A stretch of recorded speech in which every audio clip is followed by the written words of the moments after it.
This is the Good Neighbor Podcast, the place where local businesses and neighbors come together. Here's your host, Mike Murphy. Thank you, Charlie. Yes, I am Mike Murphy, the host of the Good Neighbor Podcast. We are a podcast based in Northern Kentucky. We talk to local business owners and influencers so that you can get to know them as people and not just logos or photo on a business card, but real human beings. Because, yes, by God, all business owners are human beings. We're very, very human. And with me, I have a human that you've seen on the podcast before, or if you listen, you've heard on the podcast before. With me is Dr. Bob Coppola. You know him as Dr. Bob. He is the owner of All-Star Chiropractic in Northern Kentucky. But today we're here. We're doing a remote from one of his other business interests up here in Loveland, Ohio, and that is the Rosé Boutique and Wine Bar. And so that's what this podcast is about, letting you all know what Dr. Bob's got going on up in Loveland. He and his lovely wife, Colleen, they've both had this passion for a while, mostly Colleen, but Bob's totally on board, I can tell you. So, Bob, thanks for having us into your wine bar. Yeah, thanks for having me on again. You're welcome. Last time we did a podcast, we talked about the Rosé Boutique and Wine Bar, and I said, we're going to talk about that one day. And you said, well, why don't you come and drink wine and we'll do a podcast together. So yeah, let's do the cheers right now. So thank you for sharing one of your passions with me. You've said this is your favorite wine, I believe. Yeah, favorite wine on our menu here. On the menu. So what is this, by the way? So this is actually a Pinot Noir from the Willamette Valley. Okay. Jezebel is the brand, the winery. It's very, very good. And also, you know, you've been a great host. I'm going to show the charcuterie board that you put together here for us. So not only drinking, we're eating and we're enjoying life, which that's part of the wine culture, is enjoying life. Yes. And slowing down and enjoying the finer things in life. So Colleen's not here today, but but she is a big part of why you ended up starting a wine bar. How did this come to be? Yeah. I had a business plan for a wine bar for many years now. And my wife always wanted to own her own boutique. And it turned out our son played summer baseball. Our son played summer baseball with previous owner of this space son. Okay. And they had a boutique here. They did a little bit with the bar. They have two other boutiques though, and they wanted to downsize. So they called me up one day and they said, what are your interests in, you know, purchasing it and rebranding it and kind of making it your own? And it's kind of, Colleen was ready to get back to working again, and her passion was to have a boutique, and my passion was to have my own wine bar. And with my original business plan, I never envisioned having a boutique with it. So it kind of worked out, and the way we got the name was pretty neat. Our daughter's name's Olivia Rose. Oh, okay. She always wanted to name a boutique called Olivia Rose. Well, when this came in with the wine bar with it, and then we looked it up a little bit, just kind of researched, and Rose means love. We're in Loveland. Rosé is a type of wine. So it kind of just came to fruition as Rosé Boutique and Wine Bar. Okay, interesting. Yeah, I may have actually called it Rose Boutique and Wine Bar in the past, not quite understanding the connection, but it all makes sense, Rosé. So, you know, I say oftentimes the universe just kind of gives us what we need when we need it. Things just kind of happen for a reason. So that story in terms of how you came to find this place, that's kind of unique. But yeah, I mean, a week before that, we talked to them about this. I mean, we never thought we'd be owning what some people call a bar-tique or a bar boutique. Yeah, it's kind of unique. When I walked in, this is the first time I've been here, and I didn't know what to expect. But there's a lot in here. It's a very elegant, very warm place. If people want to come and drink while they shop, can they do that? Yeah, you can sip and shop. The boutique opens at 11 o'clock every day. The bar opens at 4. But as you see behind us right here, we have self-serve wine machines where customers, if they want to have a glass of wine or they want to sit down, sometimes we get book clubs in here. They want to have a couple glasses of wine and they want to sit and talk and then do a little shopping. They're able to pour their own wines here. Okay. So what does that look like? I mean, do you pay after you leave? I mean, how do you get a card to use? You get a white card. It's similar to, I had one in my pocket here. It's a little white card like this, and you put it in the machine. And you can pick a full glass, a half glass, or a taste, which is 1 ounce pour. And then when you're done, you give us back the card, and we tell you how much you forgot you spent. Yeah, I don't know. It's great for you, but can be dangerous, I'm sure. Yeah, what's really cool sometimes about for the machine, though, is shoppers. we have some high-end wines in there that you really can't get at a restaurant or bar Mhm. because no restaurant or bar is going to open up expensive wine and serve it by a Okay. half glass, for example. Yeah. So here, this machine keeps these wines fresh for 30 days. So we have my favorite wine ever, Silver Oak, which is a $32 glass of wine, which people come in here for $16 half glasses because they want to try Silver Oak without buying the bottle. Yeah, okay. Yeah. Okay. I can see the allure then. Mhm. Um, We You're probably right. sell more of the too expensive wines in there versus anything because people want to try them. yeah, that's a nice perk of your setup here. Mhm. So wine aside, what's kind of like the next biggest category in here that people gravitate toward? Sure, and it's changed. I mean, we're still evolving. We said we're going to do this for a year and then reevaluate what we need to do more of, what we need to do less of. She didn't have many clothing items to start, and she started adding them, and it's gone really, really well. Probably her number one seller, clothing and jewelry. Obviously, around the holidays now, we're almost, if you look around, we're almost out of our Christmas stuff. We had a really, really good first Christmas here. One thing we sell a lot of, is funny, is the jelly cat stuffed animals. We sell those. I don't know what those are. They're made in England. They're in the corner over there and over there. It's the kids love them. Not even little kids. High school kids, early 20s. They're real popular on social media, on TikTok. Really? We sold a lot of them for high school girls doing gift exchanges with their friends. We have a hard time keeping those on the shelves. Obviously, we have some food and wine type stuff because we are a wine bar. So she has a lot of different jams and olive oils and different stuff like that on the charcuterie type Okay. items. Yeah. So before we started recording, we got to eat some of the items that you have here, and a good charcuterie board is something that I start to pick at, and before you know it, it's half gone. So this is our small board. This is called our baby shark. Everything's little, but Yeah. boy, it goes quick. Yeah, all our boards are custom here. We cut everything in-house. We mix them up, different cheeses, different meats, different accompaniments. We have some dark chocolate sea salt caramels on there, Marcona almonds, different jams. Around the holidays, we've been putting rosemary and cranberries and pomegranate seeds and different things like that for our holiday boards. Okay. Like I said, this is our baby shark, 2 to 3 people, and then we have a great shark, which is about 4 to 6 people. And we have a couple different whipped ricotta dips that are really popular here. Have you ever put together boards for parties, local parties? Yeah, we actually had a party here yesterday. It was actually an event, kind of a passing of the torch for a group where someone else was kind of taking over and they wanted to honor him. So we had our great boards here, the great sharks, and we did about 3 of those and had the whipped ricotta dip, and there's probably about 20 people here. How many employees do you have here? We have, along with Colleen, we have 2 other girls in the boutique side, and then behind the bar, there's 1, 2, 3, 4, 5 or 6 behind the bar. Okay. So we have, that's one thing that, as you know, makes a business. They're customers and staff, and we have fantastic customers and we have fantastic staff. It makes our life a little easier because we are 45 minutes away because we're in Northern Kentucky. Knowing that Saturday, for example, was Christmas in Loveland and we couldn't be here, son had a basketball game. We were really, really busy. We pulled up the cameras and we were like, oh my gosh, it's really busy here. But our staff, I talked to somebody or one kind of our bar manager. She said that they crushed it. The staff did really, really well. How often does Colleen get to drive up and be here herself? I'd say she's here 2-3 days a week. And on the boutique side, I know she's usually here on Tuesdays as her first day open for the week to kind of go through everything, inventory, and see what we need to buy, see what we need to shuffle around and stock, stuff like that. By the way, don't forget to look at the camera once in a while. Let people see your beautiful face. Good looking guy. And I love the logo too. It's a nice looking logo.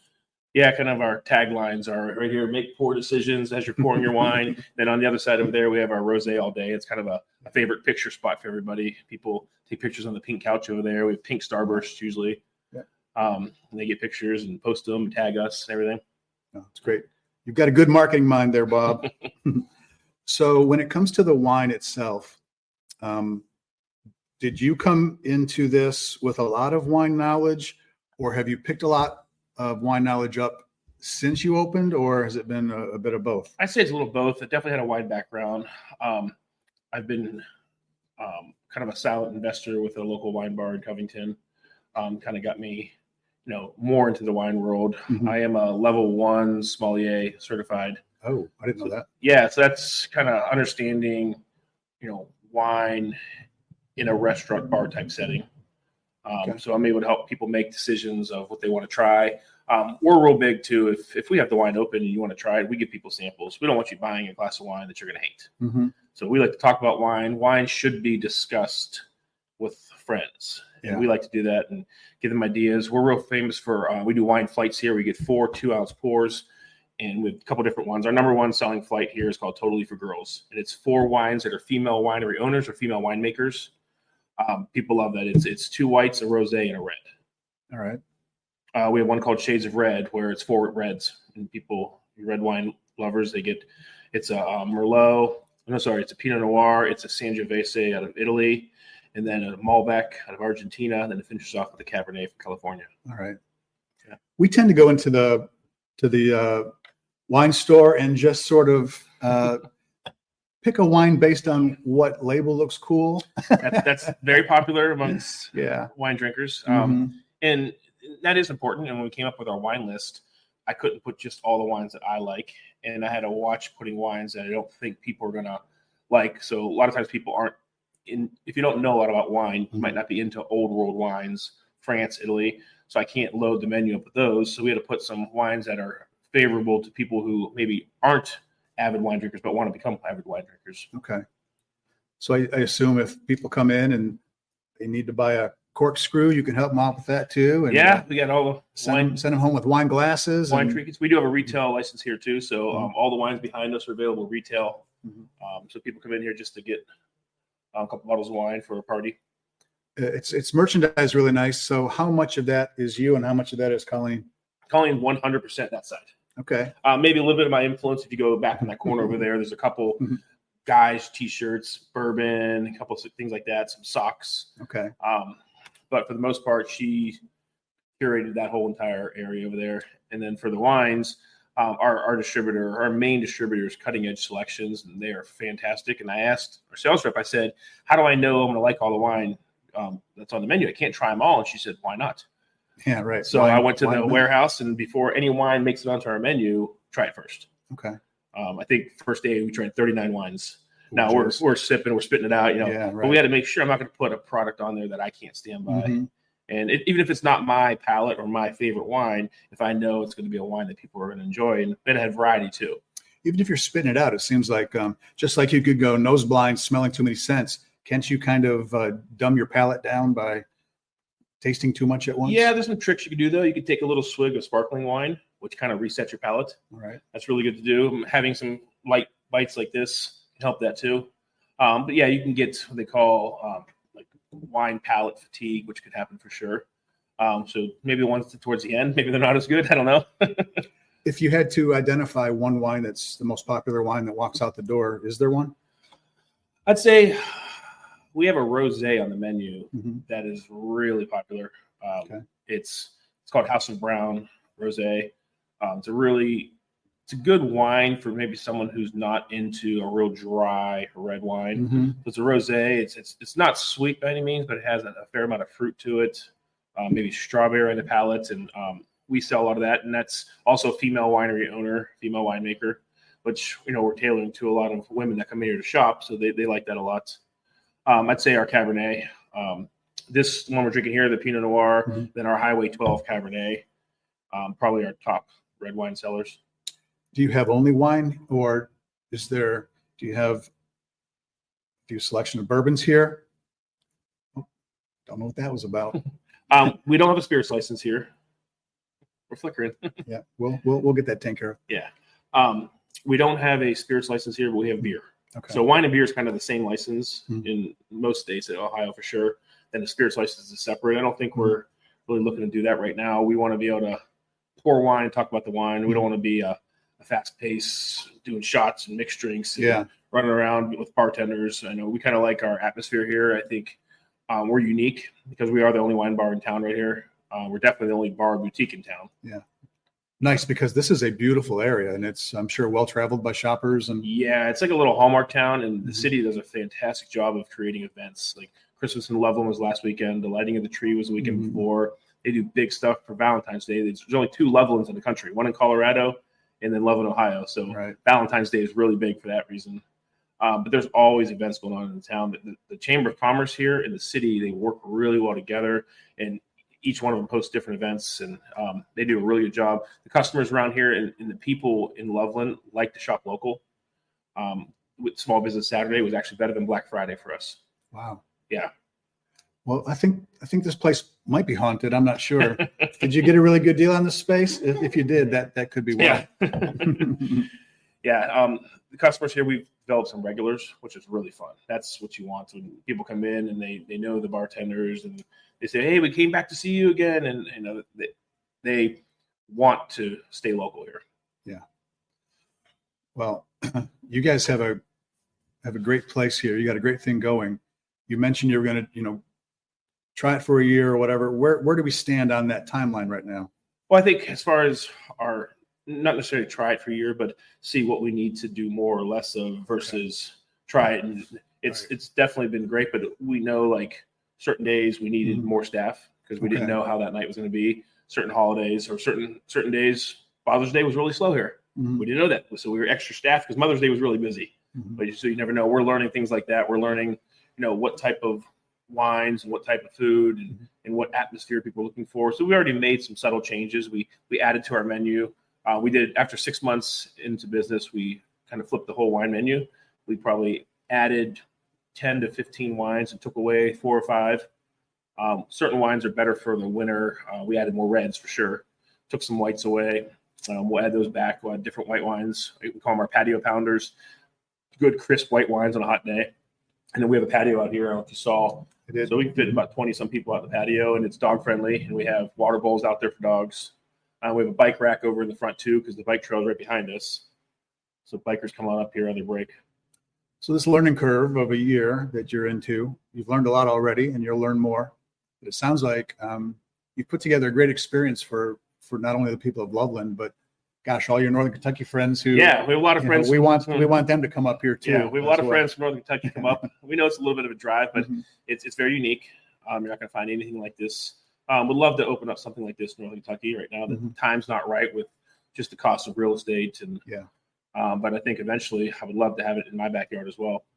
Well, like I said before, the universe gives us what we're supposed to have when we're supposed to have it. So settle down; it'll come. It'll come. No, it's been great getting to tour the place and see it and just kind of tell others about it.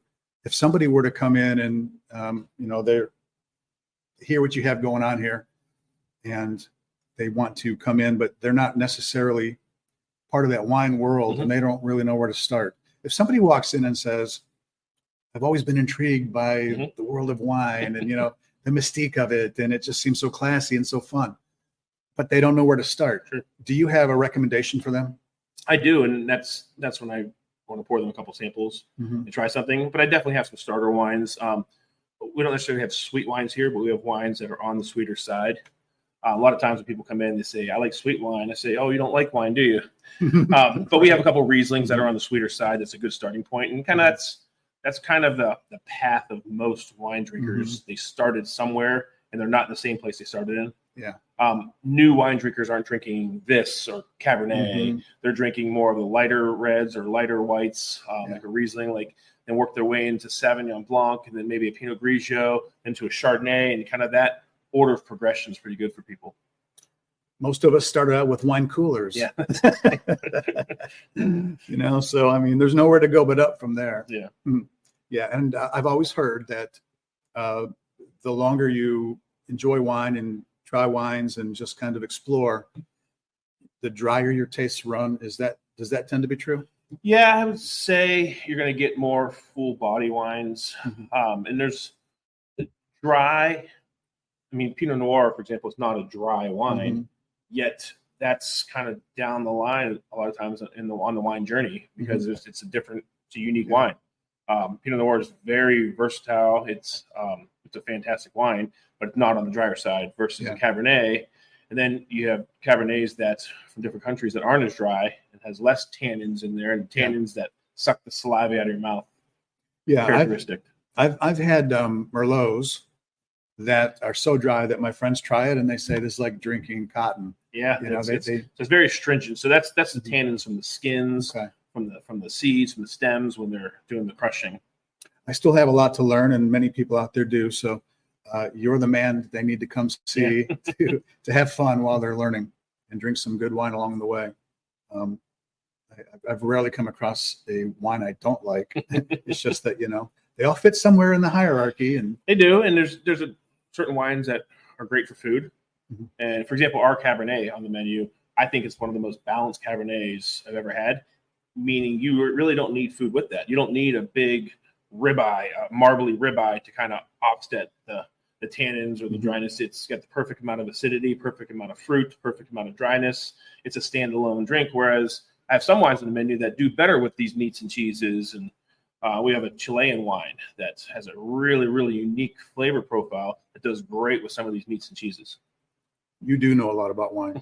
A lot of practice. You could probably talk another hour or two. Oh, I love it. Yes. All right. Well, I think for our first visit, this has gone pretty well. And you've informed us about wine and some of the other things that you've got here. That we could show you everything. We don't have time right now, but the best way to understand it is to come and visit you and see for yourself. Sure. But it's a beautiful place, and I want people to come and experience it for themselves. So our time for now is up. Once again, it goes so fast. Quick. Yeah. But quite honestly, I'm looking forward to shutting this one down so we can attack the rest of the charcuterie board. Absolutely. And drink the rest of this wine. Yes. And the next time I see you, we'll be God knows where. I mean, we could be in the basement at your house one day. Might do that for sure. Yeah. Okay. Yes. There's a lot of good stuff down there as well, I'm sure. All right. Well, Bob, thanks for your time. Thanks for inviting us in to learn about your wine shop here in Loveland. Colleen, sorry you couldn't be with us this time. We'll catch up with you another time. Don't worry. But you've put together a lovely, lovely shop here. So the Rosé Boutique and Wine Bar.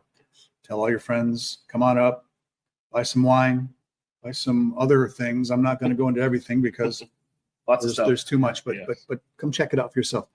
So that does it for this episode of the Good Neighbor Podcast. Everybody out there, be good to your neighbor. Until next time, see you, everybody. Bye-bye. Thanks for listening to the Good Neighbor Podcast Union. To nominate your favorite local businesses to be featured on the show, go to gnpunion.com. That's gnpunion.com, or call us at 859-651-8330.